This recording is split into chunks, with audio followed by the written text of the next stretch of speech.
বিএনপির কেন্দ্রীয় নেতা ও সাবেক মন্ত্রী অ্যাডভোকেট এম রুহুল কুদ্দুস তালুকদার দুলু বলেছেন, বাংলাদেশের পতিত স্বৈরাচার শেখ হাসিনার জন্য প্রতিবেশী রাষ্ট্রের প্রধানমন্ত্রী নরেন্দ্র মোদী সাহেবের অনেক দরদ।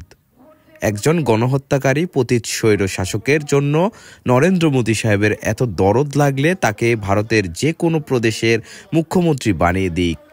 তাতে আর কিছু না হলেও দিনের ভোট কিভাবে রাতে করতে হয়, ভোট ছাড়াই কিভাবে নির্বাচন করে জিততে হয়, শেখ হাসিনা সেসব নরেন্দ্র মোদী সাহেবকে শিখিয়ে দিতে পারবেন।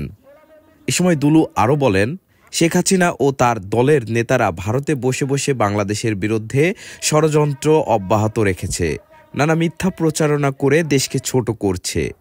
সেই সুযোগ নিয়ে ভারত সরকার ও সেখানকার উগ্র বাসিন্দারা হাসিনার পতনের মর্মাহত হয়ে তারাও বাংলাদেশের সকল মানুষের বিরুদ্ধে মিথ্যা প্রোপাগান্ডা ছড়িয়ে আমাদের দেশের হিন্দু, মুসলিম, খ্রিস্টান সহ সকল ধর্মের মানুষের চিরদিনের ভ্রাতৃত্বপূর্ণ সুসম্পর্ক নষ্ট করার পায়তারা করছে।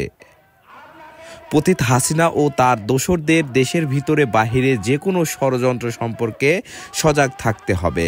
কোনো ষড়যন্ত্র টের পেলে দেশের সকল দল, মত, ধর্ম, বর্ণের মানুষ একত্র হয়ে সকল ষড়যন্ত্র রুখে দিতে হবে।